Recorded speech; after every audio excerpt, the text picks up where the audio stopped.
On reprend donc cette journée de formation en accueillant deux personnes dont je pense que c'est pas eux qui vont me contredire, font un métier dans la bande dessinée auquel on ne pense pas souvent, hélas, mais qui est pourtant, enfin que ça soit dans la littérature ou la bande dessinée, peu importe, mais qui est pourtant un métier totalement essentiel, c'est la traduction. C'est vrai qu'on a souvent tendance, quand on regarde une bande dessinée, à regarder le nom du scénariste, le nom de la scénariste, de la dessinatrice ou du dessinateur. Ce sont des noms que l'on repère assez bien sur une couverture. Cela dit, il y a une multitude d'autres métiers dans la bande dessinée, ne serait-ce que le métier de coloriste, par exemple, le métier, enfin bon, il y a une multitude d'autres métiers. Traducteur en fait partie. Et c'est un métier qui est important, bien évidemment, vous imaginez, parce que la bande dessinée que nous avons aujourd'hui en France n'est pas exclusivement une bande dessinée française. Vous n'êtes pas sans savoir, bien évidemment, que ne serait-ce que le manga, qui représente quasiment 50% des ventes de BD en France, même encore comme ça, plus le comics américain, plus toutes les autres traductions de bandes dessinées qui peuvent venir de n'importe quel autre pays du monde, bien évidemment, bah, tout ça, ça nécessite de la traduction, et forcément, c'est un métier qui est donc particulièrement important. On a donc la chance d'avoir deux, une traductrice et un traducteur aujourd'hui avec nous pour parler de ce métier-là. Fanny, Edmond, bonjour, merci d'être là avec nous. On va rentrer dans le vif du sujet. On imagine bien évidemment à peu près ce que c'est que votre métier, hein, on suppose. Vous avez un texte dans une langue, vous devez le traduire dans une autre langue qui est en l'occurrence le français, mais c'est peut-être pas aussi simple que ça, bien évidemment. Fanny, par exemple, comment est-ce que toi tu es arrivée à la traduction? Est-ce que c'est une volonté de ta part? Est-ce que c'est complètement par hasard? Pas complètement par hasard, parce que j'avais quand même fait des études d'anglais, un DESS de traduction littéraire, avec plutôt l'ambition de travailler dans l'édition. Et puis en me baladant un peu dans différentes maisons d'édition, j'ai découvert la bande dessinée un peu sur le tard. J'avais plutôt une culture de littérature générale. Et j'ai découvert donc la bande dessinée par la bande dessinée d'auteur, enfin plutôt la bande dessinée indépendante, et j'ai découvert une matière vraiment très intéressante, qui m'a beaucoup plu, beaucoup touchée, et puis voilà, et puis au fil des rencontres, je me suis retrouvée à faire de la traduction pour des éditeurs de bande dessinée, à un moment un peu charnière, je pense, où la traduction n'était pas encore complètement professionnalisée dans l'édition de bande dessinée. C'était un peu, on trouvait un peu de tout. Tu parles de quelle époque? Il y a 15-20 ans, ça a commencé, et en même temps un moment aussi où il y a eu de plus en plus d'adaptations en français, voilà. Et puis j'y suis toujours, voilà. Une rencontre avec des auteurs de BD, un éditeur en particulier? Non, c'est avec, je me suis lancée avec Dargaud en fait, et Schulz. Voilà. Ouais, c'est ça, sur On m'a Peanuts. dit, tiens, stagiaire, tu traduis l'anglais, toi, ouais. On a un truc à traduire, là, ça te dit, machin. Ce qui paraît assez incroyable, parce qu'on peut imaginer que Peanuts, Schulz, c'est un gros morceau. Et c'est pour ça que je dis à un moment charnière où ils se sont dit, tiens, c'est vrai que c'est bien d'avoir des professionnels de la traduction pour traduire des textes, comme ça se fait dans la littérature générale. Voilà. C'est-à-dire que tu penses, ton ressenti, c'est que avant cette période, avant c'était un pote de l'éditeur qui traduisait, qui était là, voilà, ou un copain qui parlait, ou un auteur qui parlait un peu anglais. Enfin, c'était ce qui n'était pas forcément mal fait, parce qu'il y a plein de traductions possibles et justes, et voilà. Mais là, en plus, on travaillait sur une anthologie, donc il y avait quand même un travail un peu plus pointu à faire. Alors en plus, j'imagine que c'est peut-être plus simple de trouver des gens qui sont capables, en tout cas de traduire, mais de parler anglais, que d'autres langues. Donc c'était peut-être aussi, j'imagine, à l'époque, une facilité. Oui, voilà. Évidemment. Ouais. Voilà. Edmond, toi, tu es rentré dans la traduction comment ? Alors, si tu as 5 minutes, ou peut-être 10, on va... 10, pas plus. Je t'en accorde 10. Alors, c'est simple. Je vais essayer d'être bref. J'ai appris à lire dans les comics américains, traduits en français aux éditions Lug, Strange, Spécial Strange, Titan, les plus anciens d'entre nous s'en souviennent. Enfin, surtout si vous lisiez des super slips qui se tapent dessus, sinon évidemment ça vous dit rien. Moi j'ai appris à lire là-dedans, tout simplement parce que quand j'étais gosse, j'étais toujours attiré par ces couvertures avec des mecs en collant bariolés qui se tapaient dessus, et je disais à ma mère, ouais maman, achète-moi ça. Genre, elle était sympa, elle me les achetait. Le problème, j'ai eu des enfants, vous avez eu des enfants, quand on a des enfants, et qu'ils veulent qu'on leur lise un livre, ben on leur lit le livre. Ben lire une BD de super-héros quand on n'aime pas les super-héros, et en plus lire une BD avec que des dialogues, etc., c'est compliqué. C'est vachement plus simple de lire une BD, un ouvrage jeunesse, vous voyez, avec du texte. Un album. Voilà, même pas une BD, donc vraiment un truc pour les gamins avec du texte, une image, tu regardes l'image, tu lis le texte, c'est facile, tout ça, c'est très bien. Une BD, c'est un cauchemar. Ma mère, très vite, elle a dit, non, tu sais quoi, je vais t'apprendre à lire. Ah, d'accord. Donc moi, j'ai appris à lire à 4 ans, parce que ma mère voulait plus. Elle voulait avoir la paix. Donc, les super-héros m'ont pris par la main, m'ont appris à lire. Et ensuite, quand j'avais 13 ans, un jour en vacances, je vois un tourniquet là, dans une épicerie de vacances, de camping, où on peut acheter des comics américains en anglais. Oh nom de Dieu. Alors, je les ai achetés. Et ben, il a fallu que je comprenne ce que ça racontait. Donc je me suis dit, mais l'anglais c'est vachement important en fait. Donc j'ai vraiment bossé comme un dingue l'anglais. Et en fait, j'ai appris à parler anglais dans les comics américains. Et aussi dans les paroles des chansons de Michael Jackson, mais c'est une autre histoire. Et donc, c'est une autre école. Exactement. Bref, je me retrouve à parler couramment, non pas l'anglais, mais à parler le comic book. Du coup, je suis le seul à dire gonna, wanna, des trucs comme ça dans mon anglais. Les gens, mes profs, ils disent, mais d'où tu parles comme ça, toi, tu viens de la street? Non, moi je viens de Marvel. Donc, je me retrouve à parler, à être super bon en anglais, ce qui est hyper utile quand tu fais un bac C, mais c'est pas grave. Donc j'ai eu mon bac C, j'ai raté mes études de scientifiques parce que finalement c'était pas pour moi. Mais rassurez-vous, j'ai pas fait d'études de traduction non plus, donc j'ai pas de diplôme de traducteur. Moi j'ai un diplôme de comics. Voilà. Et donc je me suis réorienté, c'est pas vrai. J'ai fait de la communication, mais peu importe. Et j'ai donc avec des potes, on a lancé un fanzine de super-héros. On racontait nos histoires en bande dessinée de super-héros. C'était plein de fanzines, donc des magazines faits par des fans. Où on dessinait, on faisait le lettrage à l'ordinateur, on photocopiait, on imprimait, on agrafait avec une grande agrafeuse géante exprès pour les magazines, quoi. On massicotait et hop, on sillonnait les festivals BD de toute la France, jusqu'à Valenciennes, pour aller vendre nos comics amateurs, et on en vendait, je sais pas, on en imprimait on en faisait un fanzine, ça faisait 200 exemplaires. Et on les vendait dans toute la France comme ça, et puis par correspondance. Grâce à cette activité amateur, j'ai rencontré plein de gens, des professionnels de la bande dessinée, notamment les gens qui avaient succédé à Lug, donc les éditions Sémic. Et à force de rencontrer ces gens sur les différents salons professionnels auxquels je me rendais, je dis toujours ça aux stagiaires qui viennent chez moi, vous voyez les gars, quand vous venez faire un stage, le but d'un stage, c'est pas uniquement d'apprendre un boulot, c'est aussi de se faire un réseau. Alors moi, tous mes stages, ils étaient bidons. Par contre, mes vrais stages qui m'ont permis de me professionnaliser, c'était les rencontres avec les éditeurs pros dans les salons de bande dessinée. Bref, je fais mon petit chemin, mais toujours en amateur. Et je gagne pas un rond, parce que quand on est amateur, non seulement on gagne pas d'argent, mais en plus on en dépense plein, puisque du coup c'est un hobby. Donc en gros, je finançais mes loisirs et je gagnais pas d'argent. Moi, mon métier à cette époque-là, c'était faire cuire des steaks chez Quick. Hyper bien. Bref, à cette époque-là, je côtoie un gars que j'ai rencontré sur un forum de discussion. On parle quand même de 1996, donc autant vous dire que je faisais partie des premiers mecs à avoir Internet en France, avec un modem 33600, même pas un 56K. Je rencontre un mec sur Internet. Là, ça dit encore moins, c'est la moitié de la salle. Un Français.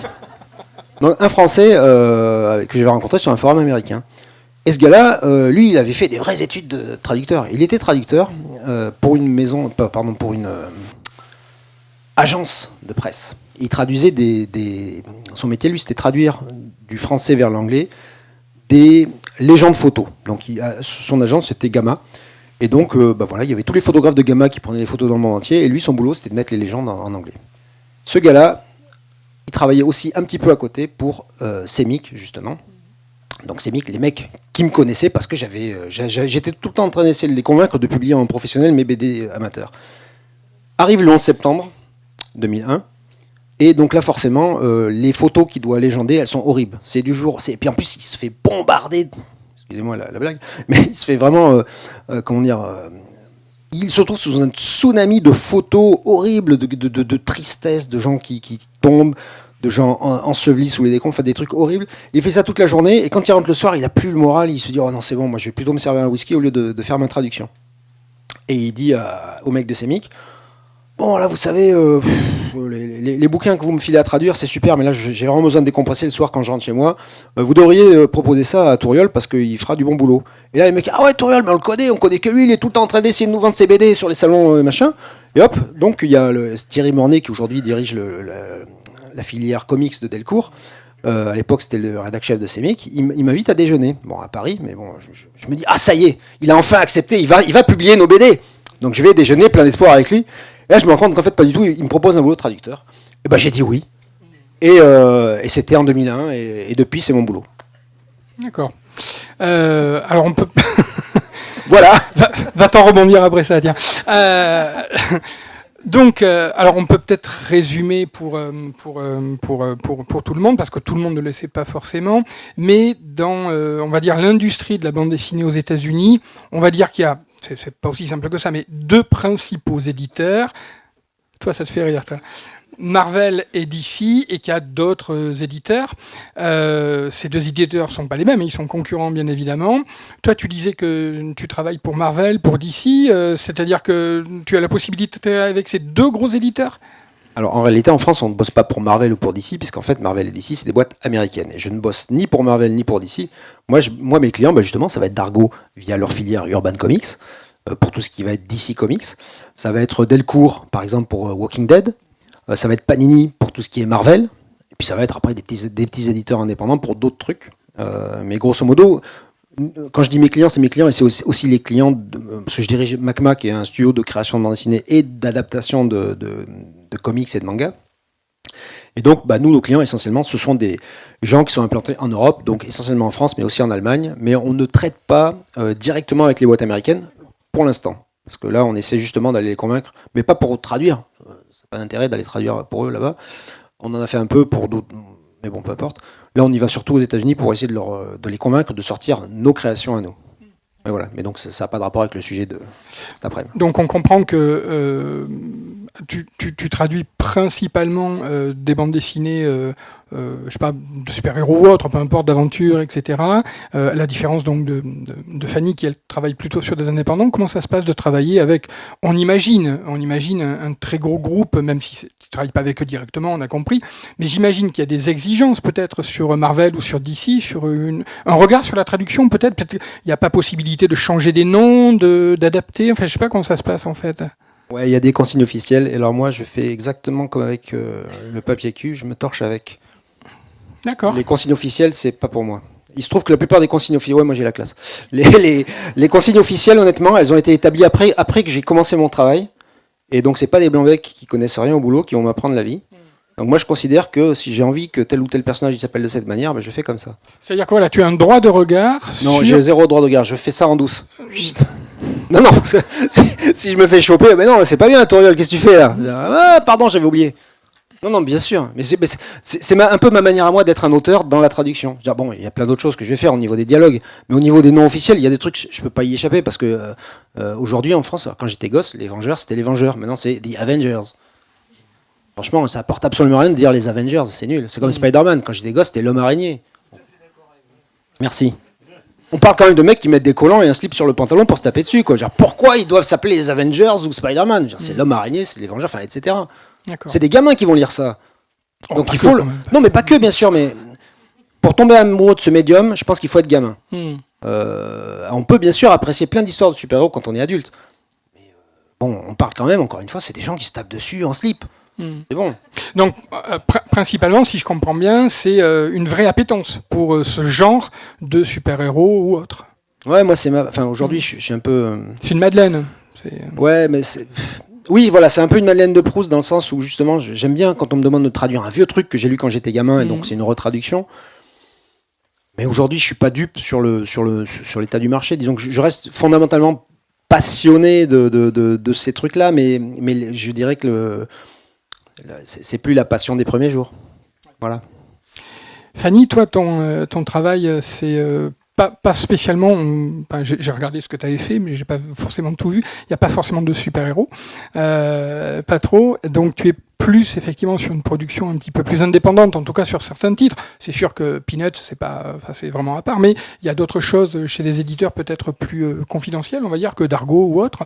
C'est venu assez naturellement là aussi, ou tu aurais voulu peut-être traduire comme Edmond du super-héros ou autre Ben non, j'avais pas d'a priori sur ce que je voulais traduire. Enfin, moi, je prends chaque texte comme il vient et après, j'essaie de le travailler pour en faire quelque chose de lisible, de fluide en français, de sympa à lire, qui colle avec l'univers graphique aussi.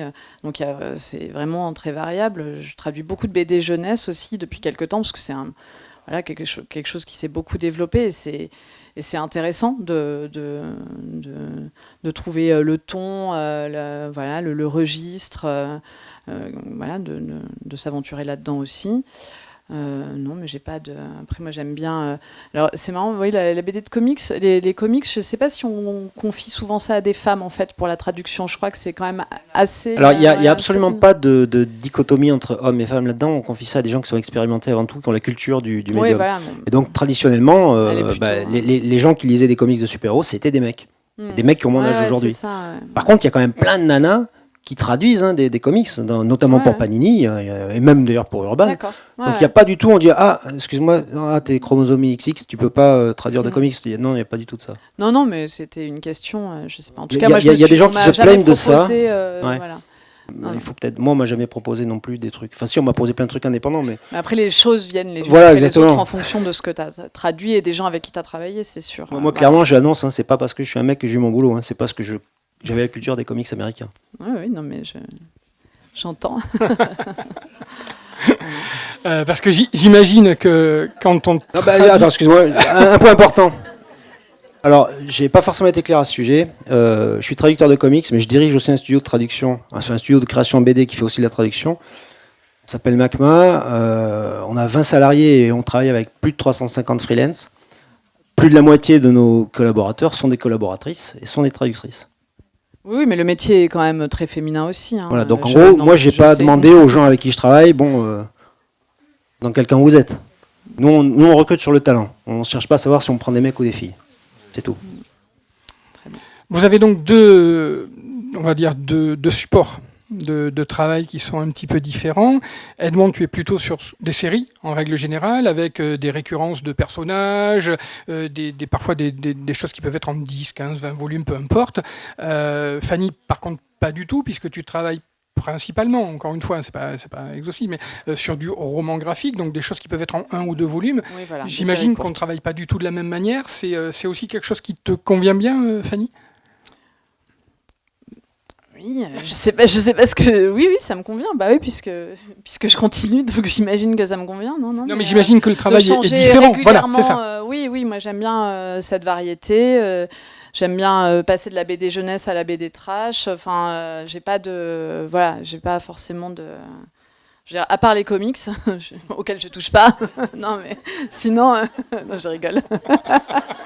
Voilà. Ça va être compliqué là. On va faire une pause. Non, j'ai pas de. Alors attention, les bandes dessinées américaines que tu traduis, ce sont des comics. Oui, non, mais d'accord. Non, mais je dirais à part on est d'accord, des comics de super-héros. Ouais.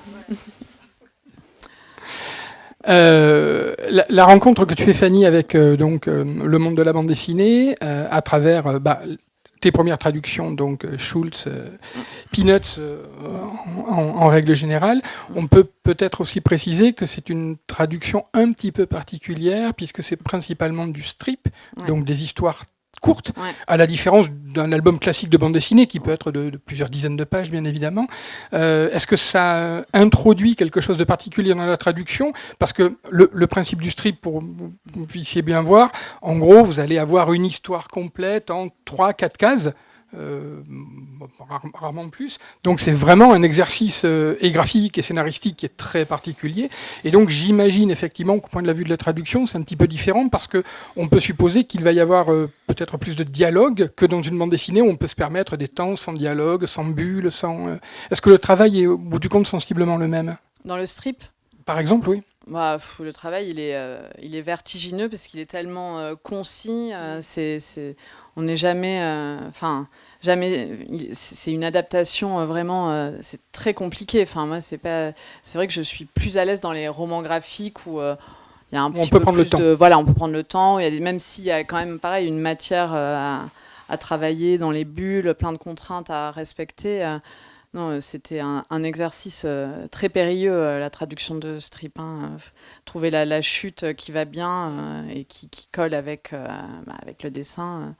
Non, j'ai pas toujours été à la hauteur, je pense. Mais bon, c'était hyper intéressant. C'est même ce qu'il y a de pire, hein, je pense, traduire les strips américains, parce que souvent, il y a de l'humour avec des jeux de mots. Donc le truc est un peu compliqué à traduire. Et en plus, les strips, on va dire, patrimoniaux qu'on nous demande de traduire pour le marché français, c'est souvent du vieux matériel, évidemment, si c'est patrimonial. Ce qui veut dire qu'on est obligé de respecter le calibrage des textes. Et donc, faire entrer, le français, déjà par nature, il est 20% plus long que l'anglais. Alors, si en plus on doit expliquer les blagues parce qu'elles ne comprennent pas bien une fois qu'on les a traduites, autant vous dire que traduire le strip, en fait, je crois que c'est ce qu'il y a de pire au monde. Donc, bravo. c'est plus facile de traduire des mecs qui se tapent dessus. Alors, j'ai une question sur les mecs qui se tapent dessus à Edmond Touriol. J'ai pas de questions en fait. Je suis désolé. Alors parce que juste petit aparté, c'est rigolo ce que vous avez dit. Mais je sais pas que je veux mettre le projecteur sur moi, mais ce que vous avez dit, mais on a le même parcours. J'ai appris à lire avec Strange et Marvel en 70 en entrant en CP. Je suis un peu plus vieux. Ma mère me lisait très mal, je comprenais rien. Non, mais on voyait bien que c'était pas son monde. Donc forcément, il a fallu que j'apprenne à lire. Voilà, pour la petite anecdote. Et alors, j'ai une question à vous poser. Quel genre de difficultés vous rencontrez, par exemple, quand vous traduisez je sais pas, je prends deux auteurs très différents. Est-ce qu'on traduit pareil du Alan Moore, par exemple, qui est un auteur assez complexe, assez adulte, et un auteur plus vintage comme Stan Lee, qui faisait beaucoup d'humour, ou est-ce qu'on va traduire différemment avec Michael Bendis, qui lui est très verbeux? Alors, comment vous vous dépatouillez avec ces difficultés-là pour arriver à traduire ça en français? Ouais, alors déjà, j'ai jamais traduit Alan Moore exprès, parce que quand on me l'a proposé, j'ai dit non, c'est trop dur. En fait, je regrette maintenant, mais bon, c'est comme ça. Il y a d'autres auteurs qui sont très compliqués à traduire, et donc la vraie, enfin pour moi, il y a un premier axe qui est: est-ce que on traduit un auteur avec lequel on a des affinités culturelles, générationnelles? Par exemple, j'ai énormément traduit de comics écrits par Robert Kirkman, Walking Dead, Invincible, ce genre de choses. Kirkman, pour moi, il est très facile à traduire parce qu'on a quasiment le même âge. Il est un peu plus jeune que moi, mais comme en gros, quand il grandit aux États-Unis, il voit les mêmes films que moi je vois à son âge, en fait, on avait encore un décalage à l'époque. Donc, en réalité, on a la même culture, on a appris à lire tous les deux dans les comics, etc. Et bref, on a le même vocabulaire. Je traduis ça, mais je pourrais faire ça en dormant.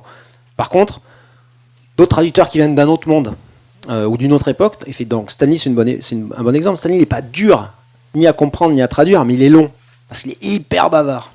Et ça, c'est chiant. C'est chiant d'autant plus que on parle de comics qui ont été écrits dans les années 60 jusqu'au début 70. Pour le coup, il faut faire entrer les textes dans les bulles, et là on est obligé de faire des choix. Parce que traduire, c'est choisir aussi. Hein. C'est qu'est-ce qu'on garde, qu'est-ce qu'on dégage, comment on reformule, etc. La traduction, c'est pas la traduction dans les comics. C'est vraiment de l'adaptation. Nous, on fait pas la trad avec le dictionnaire sur les genoux en regardant comment on met tel mot à la place d'un autre. Non. On lit, on digère, on régurgite et on change. Mais l'important, c'est l'impact. La BD, c'est une histoire d'impact. Tu gifles l'auteur, tu fais l'auteur, le lecteur, faire pleurer les gens. Mais je gifle aussi l'auteur, bien sûr. D'ailleurs, je pense qu'il y a quelques auteurs, s'ils voyaient les traces, ils disaient oh putain le bâtard. Quoi. Non mais l'important c'est de transmettre une émotion. Moi je transmets pas un texte, je transmets une émotion. Moi je veux que les gens ils pleurent, je veux qu'ils rient au moment où c'est prévu. Bien sûr il faut transmettre toutes les informations. Mais moi, je vais pas chipoter pour un mot plutôt qu'un autre, je vais plutôt transmettre l'émotion. Pour moi, c'est ça le job. Et donc, Stan Lee, lui, en fait, c'était vraiment du verbiage. Alors, ça participait à tout ça. Et puis, quand on est gamin, c'est super. Quand on est adulte, traduire Stan Lee, c'est horrible. Après, puis il y a d'autres qui sont très compliqués. Grant Morrison, par exemple, lui, c'est un Britannique. Alors, je crois qu'il n'est pas écossais. Non, il doit être britannique. Bon. Il est anglais, mais enfin, peu importe. La culture anglaise et enfin les textes anglais pour moi ils sont beaucoup plus exigeants à traduire que les textes américains. C'est comme quand on voyage. Hein. Moi je vais à Londres, je comprends absolument rien. Je vais à Los Angeles, je comprends tout parce que j'ai l'habitude de l'anglais d'Hollywood. Alors que l'anglais de Londres, en fait, c'est dur. Voilà. Donc c'est plus par rapport à ça. Mais je dirais que chaque traducteur a son propre prisme de facilité et de difficulté. Donc c'est une histoire d'alignement avec la culture de l'auteur et puis aussi même de génération de plein de choses. Mais c'est pas telle ou telle œuvre qui est difficile en soi, c'est plutôt tel ou tel auteur. Et voilà. Après peut-être que Fanny a un autre point de vue. Non, mais moi je trouve toujours tous les textes très difficiles, quels qu'ils soient. Je regarde toujours toujours très difficile de commencer une traduction, de trouver le ton, de trouver le rythme. Et les premières pages, c'est toujours celles sur lesquelles je repasse mais 50 fois parce que j'en suis jamais satisfaite, alors que au fil des pages, ça va mieux. Voilà. Après l'émotion. Enfin, toi, une émotion. Oui. Alors moi, c'est surtout j'essaie de retrouver un truc un peu, une langue orale, quoi, qui s'entende en fait quand. Donc je relis souvent à voix haute pour voir si comment ça se dit en fait. Et après, quand il y a des BD un peu, peut-être d'auteurs qui s'appliquent vraiment. J'essaie de trouver aussi un effet visuel, donc j'aime bien relire les textes une fois qu'ils sont maquettés. Ça me fait souvent complètement changer ma traduction parce que je fais ça. Voilà, moi j'ai ma page et puis je traduis sous Word et après quelqu'un vient placer tous mes textes. Et parfois quand ils sont placés, je vois visuellement. Je dis, non, c'est pas ça, ça marche plus. Il faut tout remodeler en fait. Voilà, donc c'est par couche. Et puis bon, après moi, je travaille beaucoup aussi. Enfin, j'aime bien travailler avec quand il peut avec l'éditeur, avoir son œil, son retour quand il veut. Voilà, pour m'orienter aussi. Ça, je trouve ça précieux. Voilà. Je me permets. Un autre point, un autre truc qui est vachement intéressant et qui est pratique quand on fait de la traduction d'un comic book avec plusieurs personnages qui ont un certain style, une certaine manière de parler, c'est d'avoir soi-même un catalogue de gens qui ont des façons de parler. Par exemple, je sais pas, il va y avoir un biker qui va parler d'une certaine manière. Tiens, lui, il va me rappeler mon grand-père. Mon grand-père qui était adjudant dans l'armée. Je dis, lui, il va parler comme mon grand-père. Et je vais lui sortir des trucs, je vais lui sortir des expressions qui sont pas exactement les siennes dans la BD américaine, mais par contre, dans la BD française, ça passe. Alors, évidemment, j'évite toute référence qui vont faire que les lecteurs vont pas se demander pourquoi le mec il parle comme un adjudant qui a fait l'Indochine. Mais par contre, il aura cette espèce de consistance tout au long de la BD, parce qu'il utilisera des expressions typées qu'une vraie personne a pu dire. Et je fais ça avec la plupart des personnages qui ont un certain, on dit une catchphrase, quoi, donc une phrase qui va être, ou des expressions types qui vont revenir souvent dans la bouche des personnages. On se dit, tiens, lui, il va parler comme mon pote Roger, parce que Roger, il est marrant, il parle comme ça, et hop, je balance des... Et chaque personnage, en fait, c'est comme si j'avais un casting dans ma tête. Hein. Je me dis, tiens, lui, ce personnage-là, il va être joué par mon pote, celui-là, il va être joué par mon grand-père, celui-là, c'est par mon père, etc., etc. Et alors, je le fais pas à chaque fois. Mais quand certains personnages ont vraiment une façon de parler typique, où je me dis, mais là, ça correspond tellement... à cette personne que je connais, je vais essayer d'imiter. Et c'est pour ça qu'on voit toujours les auteurs ou les traducteurs avec des petits carnets à prendre des notes, etc. Parce qu'ils disent, tiens, ça c'est pas mal. Et c'est pour ça aussi, d'ailleurs, on est souvent sollicité pour faire des ateliers dans les lycées, dans les collèges, etc. Et moi, on me demande, mais pourquoi tu fais ça? Alors, au début, je faisais ça pour l'argent, parce que c'est vrai que c'était bien payé. Maintenant, je fais plus ça pour l'argent, je fais ça parce que je trouve ça génial de côtoyer des gamins qui vont pas être les miens, parce que les miens, ils font gaffe quand ils me parlent, ils veulent pas que je les prenne pour des neuneux, donc ils vont parler de manière civilisée. Mais je me doute que dès que je suis pas là, ils parlent comme tout le monde. Mais par contre, quand on fait un atelier de traduction dans un collège, un lycée, là on voit vraiment, là j'ai vraiment affaire à des gamins qui parlent comme des gamins qui ont 15-16 ans, et là je me dis, voilà c'est comme ça qu'ils parlent. Du coup, paf, je le mets dans mes traductions. Et ça évite d'avoir cette fausse façon de parler jeune que croient les gens qui ont mon âge, 49 ans. Tu ne le fais pas. Exactement, ouais, merci, c'est gentil, c'est les implants. Et comment dire, on le voit, les gens qui essaient de faire croire qu'ils savent comment parlent les jeunes, alors qu'en fait non, ils savent pas. D'ailleurs, moi non plus, je sais pas, mais au moins, quand je mets des trucs dans la bouche des jeunes personnages américains qui ont 15 ou 16 ans, c'est des choses que j'ai entendues. Voilà. Mais est-ce que c'est pas le risque de passer de mode, une expression qui va être à la mode pendant 2-3 ans, si on reprend une de tes traductions? Complètement. J'ai des instructions à ce sujet de la part de Thierry Mornay, notamment. Il dit non, ça tu peux pas le mettre parce que dans 5 ans c'est démodé. Bon, il m'a dit ça il y a 20 ans, il y a des trucs que je voulais mettre il y a 20 ans, c'est toujours pas démodé. Mais tu peux pas savoir en fait, personne n'est devin. Mais après, honnêtement, est-ce que c'est grave ? Parce que dans la version américaine, c'est pareil, le truc aussi, il est démodé au moment où il est écrit. On est témoin de notre temps, et d'ailleurs, c'est pour ça que quand je traduis une BD qui a été faite dans les années 60, je vais pas faire parler les jeunes comme les jeunes d'aujourd'hui. Je les fais parler comme mes parents. Parce que eux, ils étaient jeunes dans les années 60. Voilà, et c'est ça le secret, en fait. C'est après, chacun voit midi à sa porte, mais moi, je pense qu'une BD, elle est localisée non seulement dans l'espace, mais aussi dans le temps. Bien sûr. Voilà. Est-ce que c'est pas une façon de respecter justement la BD d'origine, de faire comme ça ? Complètement. Soit dit en passant, vite fait, alors je sais pas si, tant pis, j'ai un petit truc à dire à ce sujet, mais c'est pour ça, vous fait travailler là. Alors, merci beaucoup. C'est intéressant ce que vous dites de se mettre, parce que c'est une façon de respecter l'esprit, parce que alors moi c'est mon avis à moi, hein, je citerai personne, mais il y a certaines traductions de chez Panini qui me font hurler, moi qui ai grandi avec les belles traductions de Luc, je leur rends hommage, je ne sais pas qui ils étaient jamais cités ces gens-là, je ne sais pas qui c'était, mais au moins c'était du français. Quand il y avait des négations, il y avait des nœuds, on employait aussi bien le on que le nous, il n'y avait pas de faute de français. Là, ce que je reproche beaucoup à certains ou certaines traductrices, mais je tairai leur nom parce qu'il y en a une qui s'est fait beaucoup éreinter sur Internet ces 10 dernières années. Vous voyez de qui je parlais. Il s'agit de Geneviève Coulon, qui n'était pas la pire. La fameuse Geneviève Coulon. Geneviève Coulon, on connaît. La pauvre, elle ne méritait pas autant d'opprobre, mais peu importe. Ce que je veux dire par là, c'est que ce que je reproche à ce genre de traduction, c'est pas tant qu'ils ne savent pas traduire en anglais. Oui, elle savait traduire en anglais. C'est qu'elle ne sait pas parler français. Et elle faisait justement du faux jeunisme. C'est-à-dire des trucs, elle mettait des trucs absolument affreux dans la bouche des Fantastic Four ou de Peter Parker, hein, de Peter Parker, voire des grossièretés absolues que Stanley n'a jamais mis. Voilà. Alors on est d'accord, la chose ne parle pas comme Mr. Fantastic. Mais on pouvait le traduire de façon. Il était plutôt biker, c'est un biker la chose. Donc, les dialogues de la chose, donc la chose, pour ceux qui ne connaissent pas, c'est l'homme de pierre qui est un peu un gros dur, qui a été élevé presque dans la rue à New York. Et ce gars-là, dans les versions Lug qui ont accompagné notre enfance, il parlait comme dans les dialogues, c'était du Audiard, quoi, ces dialogues. Il avait cette espèce de verve poétique, pas vulgaire, hein, un peu argotique. Ouais, voilà, c'est ça.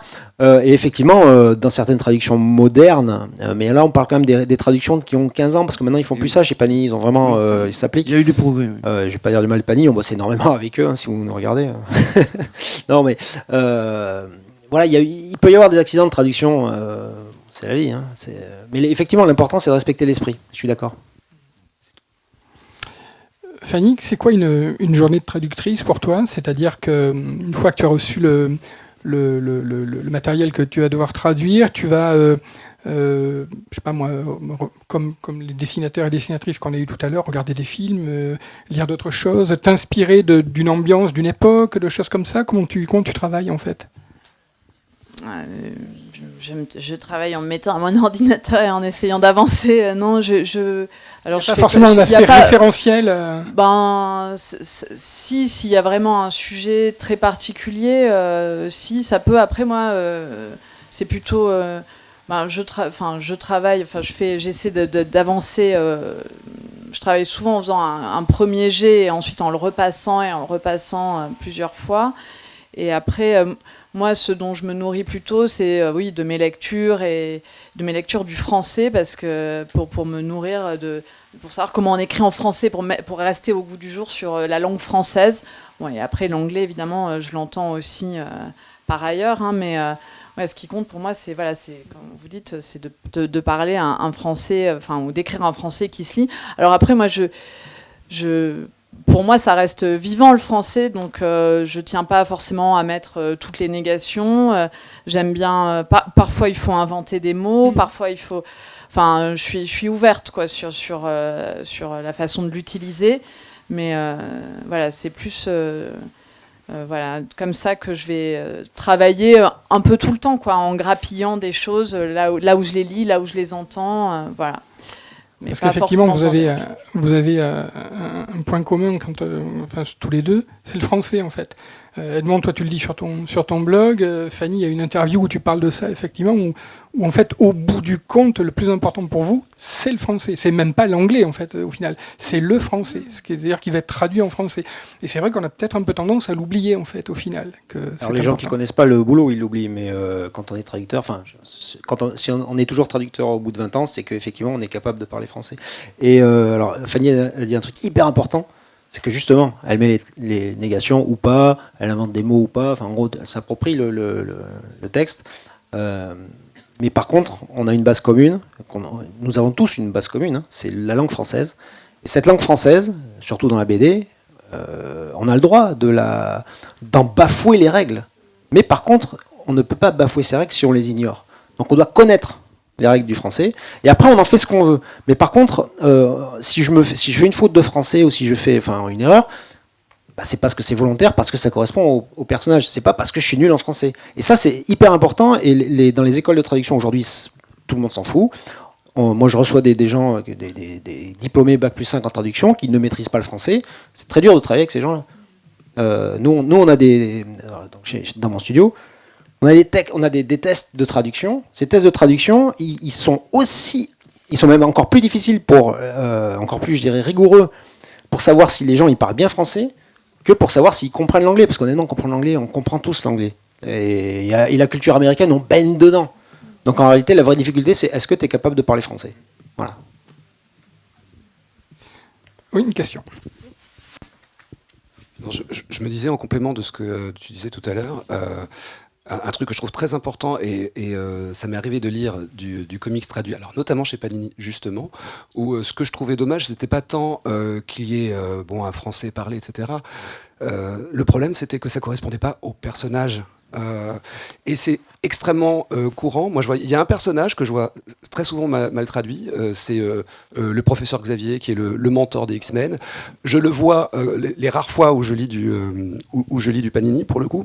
Je le vois, mais ne pas mettre de négation, ne pas bien parler français, ce n'est juste pas possible si on considère le personnage. Il est professeur, il a une figure de mentor, et évidemment qu'il maîtrise le français, et on imagine qu'il maîtrise le français de manière... s'il était français, de façon particulièrement importante. Et là, ce n'est tellement pas le cas. Il parle comme un gamin d'un collège. On dirait que c'est vraiment bâclé. Et ça, c'est vraiment gênant. Ouais. Ça, c'est vraiment gênant. C'est un excellent exemple. Et effectivement, au sein des X-Men, alors même si dans les X-Men, dans les premiers X-Men, ils sont tous bien propres sur eux, ils parlent tous bien, correctement, etc. Mais justement, pour en revenir à la chose de tout à l'heure, Ben Grimm, donc la chose, parlait de manière un peu...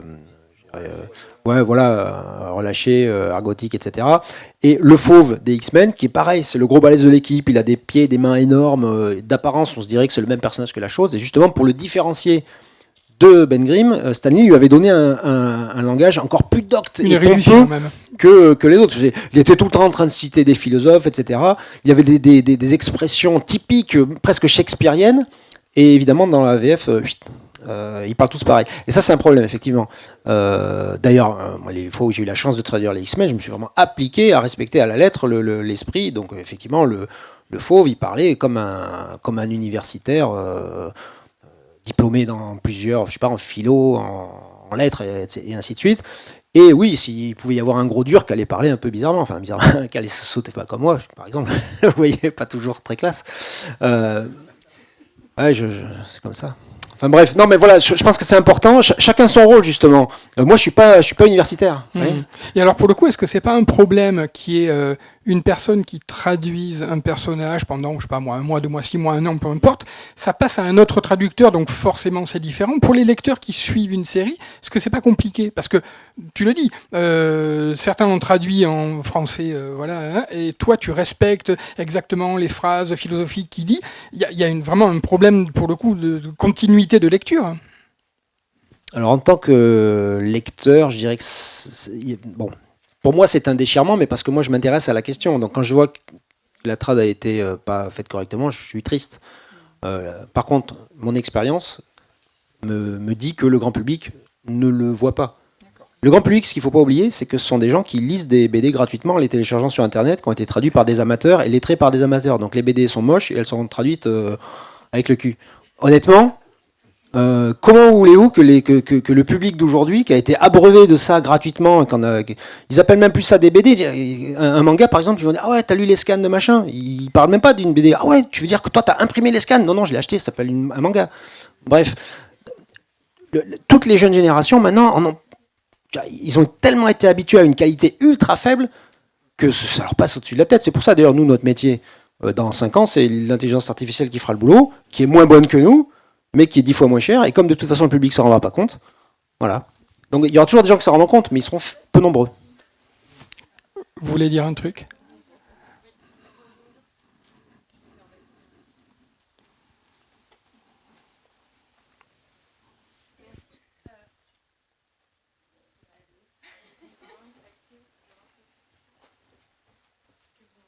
Attendez, je vais vous donner le mien.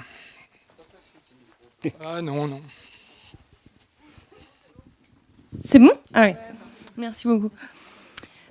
Justement, je vais prononcer le gros mot d'intelligence artificielle, parce que en tant que traductrice, on est confronté. Enfin, moi aussi, je suis traductrice et on est confronté à ça aujourd'hui.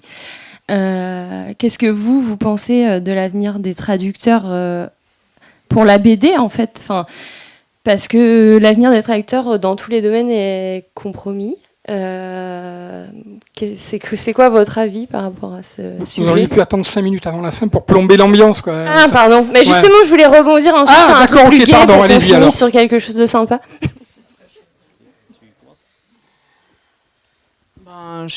Qu'est-ce que j'en pense ? J'en sais rien. Non, je pense pas. Je pense qu'on peut conserver notre place avec notre sensibilité, notre subjectivité, qu'il y aura peut-être une traduction d'une intelligence artificielle, mais des traductions, il n'y en a jamais une. Il y en a toujours plein. On peut toujours retraduire. Toutes les grandes œuvres sont retraduites. Enfin, c'est infini la traduction. Donc, il y a peut-être... Voilà, mais je pense que les éditeurs dignes de ce nom continueront à faire appel à des traducteurs. Enfin, ça... Après, c'était plus... comme vous avez commencé, et peut-être que l'intelligence artificielle n'était pas encore aussi performante, ma question, c'était surtout... Ça n'existait même pas. Non, mais ma question, c'était surtout... Enfin, aujourd'hui, vous êtes des traducteurs établis dans le domaine de la traduction de BD. Est-ce que vous avez des collègues jeunes qui commencent et est-ce qu'il y a de la place, en fait ? Parce que alors, simplement, il n'y a pas encore... Pardon, j'ai pas fini. On n'a pas encore trop légiféré sur toutes ces questions. On espère que ça va arriver et que les acteurs du livre vont s'engager à nos côtés, en fait. Mais... ça reste très compliqué. Pourquoi légiférer, honnêtement ? C'est comme si tu disais ah ouais, là, quand même, là, il y a mon voisin, là, dans le champ, il utilise un tracteur. J'espère qu'ils vont légiférer parce que moi, je préfère avoir le truc qui est tiré par un bœuf, là. Je veux une charrue. Tu légifères pas contre le progrès. C'est impossible. Alors, moi, je suis pas d'accord sur le fait que ce soit du progrès, mais... Aujourd'hui, voilà. Si tu veux, franchement, la qualité de la trad par intelligence artificielle, elle n'est pas suffisante pour des gens qui sont exigeants. Mais encore une fois, il y a quelques minutes, je vous parlais du degré d'exigence du grand public, d'une part. D'autre part, nous, on traduit de l'anglais. C'est la langue la plus facile à traduire du monde parce que au niveau intelligence artificielle, il y a tellement d'échantillonnage que c'est pas compliqué. Par contre, ce qui nous sauve dans la bande dessinée, comme dans le film par exemple, c'est qu'on parle de dialogue. Et tout à l'heure, moi je disais que je traduis de l'émotion, je traduis pas du langage avec un dictionnaire sur les genoux. Donc ce qui nous sauve, c'est ça. C'est parce qu'en fait, on fait pas de la traduction pure, on fait de l'adaptation qui a pour vocation de toucher les gens. Et ça, un robot, il peut pas le faire. Pas encore. Après, je pense que c'est le cas dans toute traduction littéraire. Enfin, c'est mon avis personnel. Alors, je suis d'accord avec toi, mais une traduction littéraire de roman, c'est ultra linéaire. Et pour le coup, c'est beaucoup plus facile à comprendre pour un robot. Je suis désolé, hein, j'ai pas de jugement par rapport à ça. Pour moi, je pense pas que ce soit le cas, parce que il y a quand même plein de plis dans un texte, donc ça peut pas être forcément linéaire, pardon. Mais il y aura une traduction, elle sera peut-être bonne, mais pour moi, elle sera pas bonne. Ça a pas de. Non, mais bonne sur le plan, lisible. Non, mais après, ce qui va se passer, c'est qu'on va te dire, bah tiens, voilà, t'as un roman là, il fait 300 pages. Bon, bah écoute, tu vas, au lieu d'être payé 300 pages, d'ailleurs, peu importe le nombre de pages, mais en gros, au lieu d'être payé ce que tu touches d'habitude pour un roman, on va te dire, bon, tu vas toucher que 20% parce que le travail est déjà fait, t'as juste à le relire. Ah, super. Mais ça va être ça, hein. Il n'y a que les maisons d'édition ultra exigeantes qui diront, ce sera comme du cousu humain, on dira, bah voilà, celui-là c'est 100% traduit par un humain, et voilà le traducteur qui a fait ça, voilà son nom, etc. Il pourra vous le dire, oui, il a vraiment fait.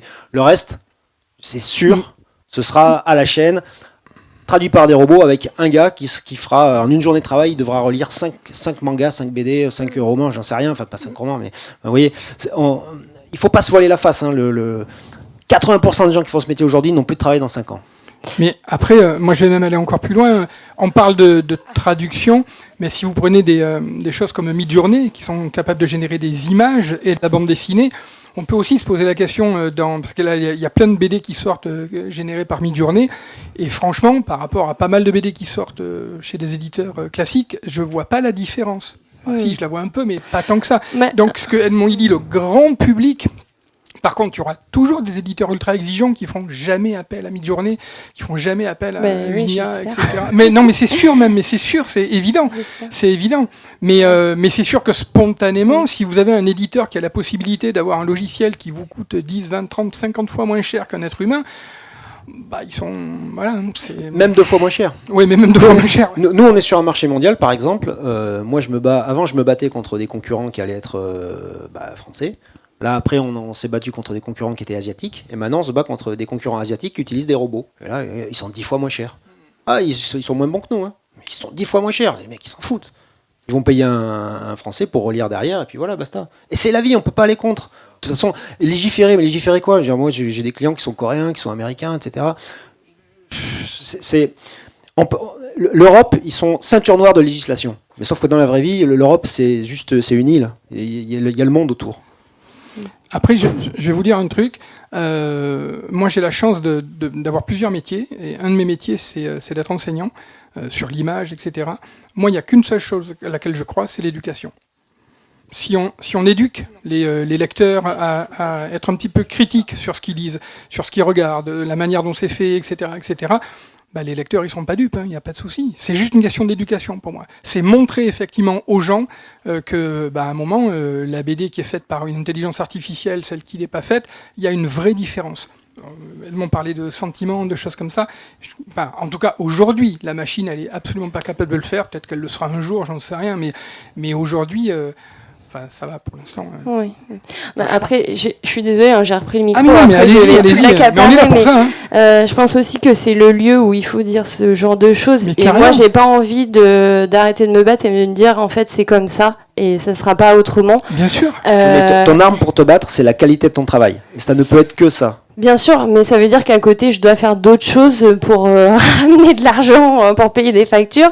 Et je trouve ça hyper compliqué. Et pour autant, j'ai pas du tout envie d'abandonner la traduction littéraire parce qu'en fait, ça fait circuler tellement de choses à travers le monde. Donc, cette question d'éducation, en fait, elle est primordiale. Et je trouve que il faudrait vraiment qu'il y ait une discussion à ce sujet, mais dans des domaines beaucoup plus larges que ce qu'on pense, parce que les illustrateurs sont touchés, les auteurs sont touchés, les traducteurs sont touchés, les développeurs sont touchés. Donc voilà, c'est juste ce que je voulais dire. Il n'y a pas de déterminisme en fait. Il faut continuer à se battre et à dire si on est là aussi aujourd'hui, c'est aussi comme... Enfin, c'est grâce aussi à l'ALCA, des structures comme ça qui organisent des choses ou qui croient encore aux auteurs et on demande encore et toujours de faire des réductions de budget, désolé, c'était le petit coup de gueule. Non, mais alors, on peut être à peu près sûr qu'il est partagé par la totalité de la salle. Votre coup de gueule, c'est pas le souci. Après, je crois que ce que vous dit Edmond, c'est qu'à un moment, aujourd'hui, si vous dites non aux intelligences artificielles, de toute façon, vous gagnerez pas le combat, ça c'est clair. Et ce qu'il vous dit, en fait, Edmond, je crois, c'est qu'à un moment, effectivement, votre travail, c'est ça qui va faire la différence. Et effectivement, pour le coup, vous tomberez toujours sur des éditeurs qui, par facilité, prendront une intelligence artificielle, c'est obligé. Je vous dis, si vous avez une heure à perdre et à pleurer ensuite, allez sur Google, tapez Midjourney, regardez les résultats graphiques de Midjourney, mais c'est affolant. Alors aujourd'hui, tout le monde s'amuse à créer sa petite illustration, machin, etc. Mais quand en plus, comme c'est une intelligence artificielle qui bouffe les images et qui se nourrit de tout ce qu'on est en train de faire, dans quelques années, le jour où elle aura suffisamment de trucs, tout le monde va se prendre une claque. Être contre l'intelligence artificielle, c'est un peu comme être contre la pluie. Non, il vaut mieux acheter un parapluie, c'est plus simple. Parce qu'en fait, on ne gagne pas contre la pluie. Mais votre travail, c'est ça qui est le plus important. Et alors là, vous avez 500% raison, c'est qu'on est tous là, effectivement, mais on est convaincus de ça. Parce que si on est là aujourd'hui, c'est parce qu'on est convaincus de ça. Que la qualité du travail, bah, c'est ce qui est le plus important, ça c'est indéniable. Si je peux me permettre, au niveau des traductions, ça fait belle lurette que la TLF s'est attelée au problème. Tous les ans, il y a un observatoire de la traduction automatique à Arles, on en discute tout le temps. L'idée, c'est pas de lutter contre, mais il y a quand même des voies de législation qui seraient intéressantes, notamment la transparence, parce que c'est pas forcément le cas, que ce soit noté que l'ouvrage a été traduit par une intelligence artificielle. Mais ce sera déclaratif. Oui, mais ça C'est peut comme être... à la fin d'une course, bon, est-ce que vous êtes dopé? Non, non, ah bon, ça va. Oui, mais on aura au moins le sentiment que l'éditeur, il sait qu'il fait un truc pas bien. S'il le fait sans le dire. Il sait rien du tout. Si c'est déclaratif, ça n'a aucune valeur. Vous avez bien respecté les règles du jeu? Oui, oui, ah bon, ça va. Vous avez bien déclaré vos impôts? Oui, oui, ça va. Vis-à-vis du lecteur, il y a quand même un contrat. S'il n'y a pas cette transparence, il n'y a pas de contrat entre l'éditeur et le lecteur. Et ça pourrait quand même être une voie, si on fait confiance. C'est comme quand l'État fait construire un bâtiment. Hein. Il demande aux gens qui vont construire, enfin, aux maîtres d'œuvre de respecter les lois, etc. Mais il y a toujours des mecs qui vont monter des murs et qui sont payés au black. Et c'est pareil. On peut rien faire, ça sert à rien. Encore une fois, non, nous ce qu'on peut faire, c'est travailler du mieux qu'on peut et dire, regardez, on est meilleur que les robots. Mais notre travail s'arrête là, ça sert à rien de vouloir légiférer tout le temps. On va juste perdre du temps, faire chier tout le monde. Cela dit, peut-être qu'on peut établir 2 ou 3 règles quand même. Oui, qui seront détournées. Effectivement, établir des règles de transparence, des choses comme ça, c'est vrai que ça peut être important. Après, elles sont respectées, elles ne sont pas respectées. Chacun fera ce qu'il veut, mais c'est vrai que pour le coup, essayer d'établir quelques règles, ça peut être important. Je me demandais, parce que si on se dit que certains éditeurs seront plus vertueux que d'autres, etc., et qui pourront peut-être s'en prévaloir, est-ce qu'on ne se prépare pas à un monde littéraire avec des gens qui ont un label un peu comme le bio pour la nourriture du coup, et avoir quelque part une niche, parce que la niche, bah, c'est nous, hein, c'est les gens qui sont dans cette salle, alors que le grand public, ce que tu disais tout à l'heure, il y en a qui la plupart s'en fichent éperdument, et quand on lit certaines traductions, je parlais de Penny tout à l'heure, on voyait bien qu'il y avait un manque d'intérêt pour ça, et donc pour eux, ça les dérange peut-être pas d'avoir de l'intelligence artificielle, et donc est-ce qu'on risque pas de se retrouver avec un marché où il y a les gens qui respectent, qui auront peut-être un label traduit par des humains, non, mais qui sont peut-être plus chers. Qu'est-ce qui garantit qu'au final, les humains qui vont faire le boulot, ils seront plus compétents que les robots qui seront relus par des humains? Honnêtement, l'expérience nous prouve déjà qu'aujourd'hui, il y a des humains qui sont payés, alors qu'ils sont 100% humains, et ils font quand même du mauvais boulot. La réalité du terrain, c'est que ce qui va faire la différence, c'est est-ce que tu es à la fois doué pour ton travail, mais compatible avec les prix du marché. Si payer un humain, c'est 10 fois plus cher qu'une machine, ben je suis désolé, mais il n'y a que les humains vedettes. Ce sera exactement comme dans le doublage. On avait une industrie du doublage extraordinaire en France avec des gens qui faisaient un travail formidable. Ben aujourd'hui, ils sont remplacés, ces gens-là, par... Alors bientôt, ils seront remplacés par des robots aussi. Mais il y a une époque, là, encore récente, où ils sont remplacés par des vedettes, par des youtubeurs, par des mecs dont c'est pas le métier, qui font pas forcément le meilleur boulot possible. Mais l'important, c'est de pouvoir dire, regardez, ces gens-là qui ont fait le boulot, regardez, c'est des vrais gens, pour participer à la promo, etc. Ben donc au final, qu'est-ce qui va se passer? Ben, c'est que les traducteurs, ça peut être hyper bien. La traduction de Watchmen d'Alan Moore, elle est faite par Jean-Patrick Manchette, qui était un romancier incroyable. Et donc, la VF, c'est une des meilleures VF de tous les temps des comics de super-héros. Par contre, y a d'autres bouquins qui sont traduits par des humains, on l'a vu, et qui sont pas dans la traduction n'est pas hyper quali. Et je suis pas sûr qu'un robot aurait peut-être pas fait mieux d'ailleurs. Si elle avait été accompagnée d'un bon relecteur. Donc il faut pas dire moi manger bio, moi je m'en fous, je préfère manger bon. Voilà. J'ai dit que c'était une niche,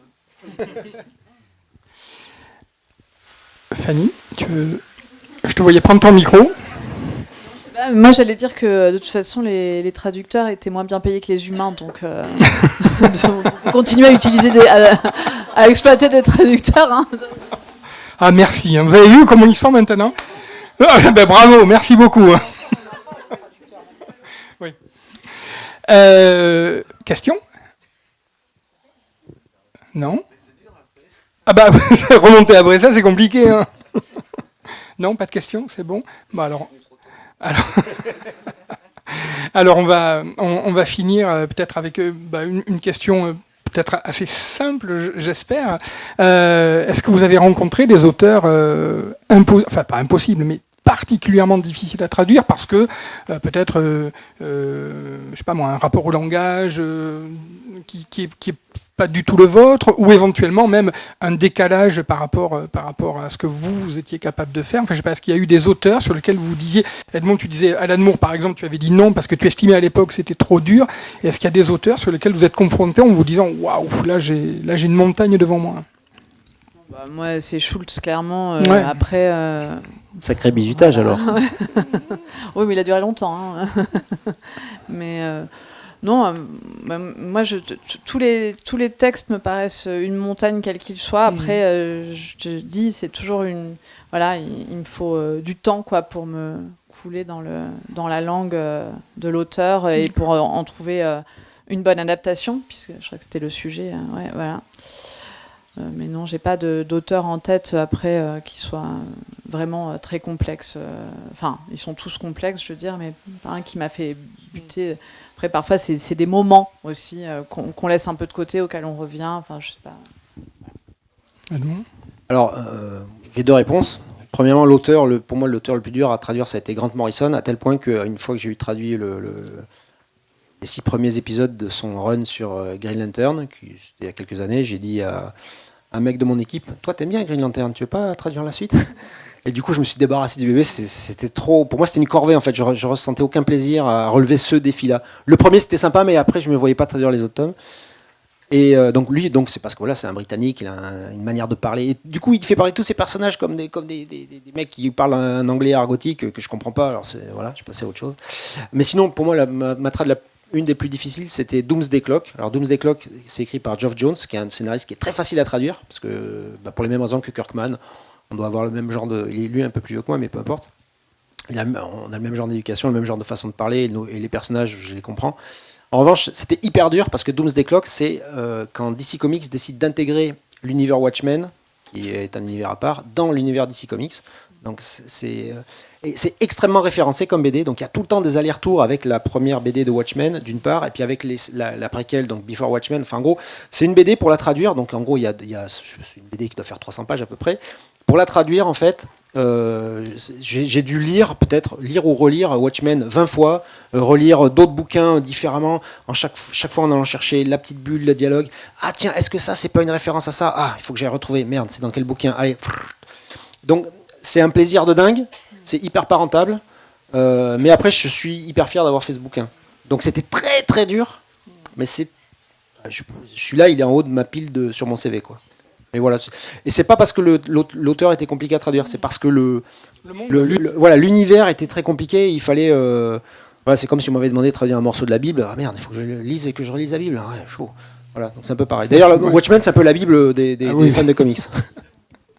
Oui, souvent, ce qui est dur aussi, c'est de retraduire quand on doit traduire un livre qui a déjà été traduit. Une dernière question.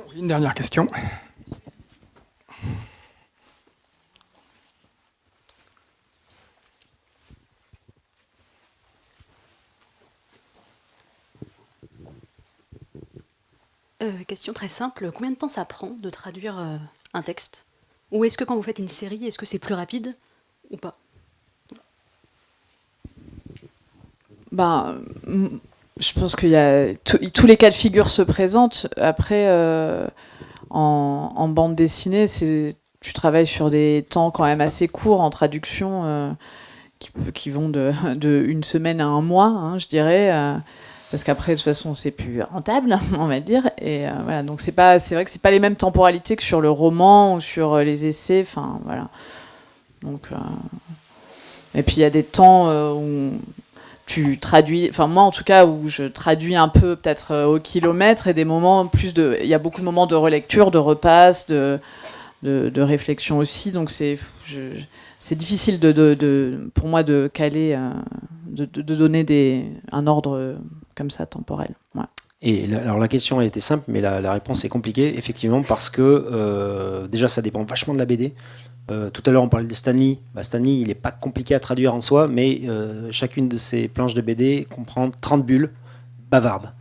Alors que si tu traduis du comic book moderne, tu vas avoir 8 à 10 bulles par page, et donc forcément, en plus avec un vocabulaire d'aujourd'hui, Moi, les comic books modernes de 22 pages, à l'époque où je faisais que ça, parce que maintenant j'ai d'autres choses à faire au niveau du studio, mais quand je faisais que de la trad, je pouvais tomber 2 à 2 épisodes et demi par jour, ce qui était vachement bien. Surtout quand tu fais ça 5 ou 6 fois par semaine, c'est pas mal. Mais par contre, certains trucs compliqués, là on parlait de Doomsday Clock. Doomsday Clock, je me faisais un épisode de 22 à 30 pages, parce qu'ils n'avaient pas toujours le même nombre de pages, mais en gros un épisode, il me fallait parfois plus d'une semaine. Et payer pareil par contre. Sauf si bien sûr la BD marchait bien. Alors je vous dis tout de suite, elle n'a pas bien marché. Voilà. Là-dessus, mais c'est pas grave, c'était du plaisir. Enfin c'est pas grave, disons que j'avais d'autres trucs. Mais par exemple, Walking Dead, quand je traduisais Walking Dead, je pouvais vraiment... Qui lui a plutôt bien marché. Ouais, il a très très bien marché. Alors, quand je faisais Walking Dead, il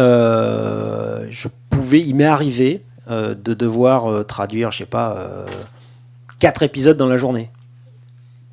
Mais parce que c'était pas très compliqué. Et puis comment dire, Robert Kirkman, c'est un auteur que je lis depuis toujours et que je traduis presque depuis. D'ailleurs, en fait, j'ai pas tout traduit de lui, mais quasiment. Et donc, pour moi, c'est facile. Donc, mais ça dépend vraiment. Et pour le coup, là 4 épisodes de Walking Dead en une journée, c'est méga rentable. Parce que là, ça marche derrière. Mais voilà, c'est pas. Il n'y a pas de règle. Hein, Bon, s'il n'y a pas d'autres questions, nous allons libérer. Alors, je vais profiter de la parole, du micro. Je sais que j'ai pas assez parlé, je trouve. Alors, non, je voudrais juste dire une chose qui est vachement importante. Quand on est traducteur de bande dessinée, on traduit pas seulement du texte, on traduit du dialogue. Et moi, j'ai la chance d'être aussi scénariste de bande dessinée. Et même si en tant que scénariste, je n'ai écrit que une vingtaine de bouquins, malgré tout, j'en ai traduit tellement, des centaines d'épisodes de comics, que j'ai une grande expérience du dialogue. Et ça, dans la BD, c'est capital. Se raconter une histoire, c'est déjà beaucoup de travail, mais pour que les gens s'impliquent dedans, et pour qu'ils ne lisent pas, il ne faut pas qu'ils aient l'impression de lire une BD comme un documentaire, pour qu'ils s'impliquent, pour qu'ils y croient, pour qu'ils soient émus, justement, il faut que les dialogues, ils claquent. Et ça, ils ne sont pas obligés de tout le temps claquer, hein. C'est comme les montagnes russes, des fois on se repose, puis des fois on est waouh. Bon, mais les dialogues, c'est ça aussi. Traduire des BD par centaines, c'est un entraînement au dialogue incroyable. Voilà, c'est juste pour dire ça. Je remercie ma carrière de traducteur pour ma carrière de scénariste.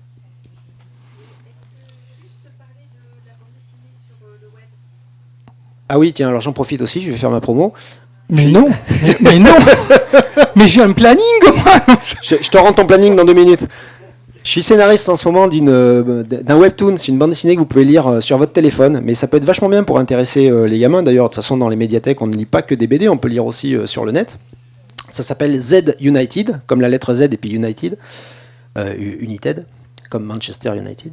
Donc c'est une équipe de foot, ça se passe à Bordeaux, et ça raconte justement, le foot c'est un décor, mais c'est surtout une histoire de solidarité, d'amitié, etc. Et ça s'appelle Z parce que si vous avez déjà fait du sport collectif, vous savez que vous n'êtes pas toujours dans l'équipe A ou dans l'équipe B ou dans l'équipe C. Parfois quand vous êtes comme moi, vous êtes vraiment nul, on vous dit toi tu seras dans l'équipe Z. Et donc c'est ça, Z United, c'est tous les bras cassés qui se mettent ensemble et qui vont prouver que avec l'amitié et la solidarité, on peut soulever des montagnes. Ça se passe à Bordeaux comme histoire, pour moi c'était vachement important. Et donc vous pouvez lire ça gratuitement sur l'application Never Webtoon, donc Webtoon sur votre téléphone, WEBT2ON, et ça s'appelle Z United. Je compte sur vous. Salut. Mettez des likes.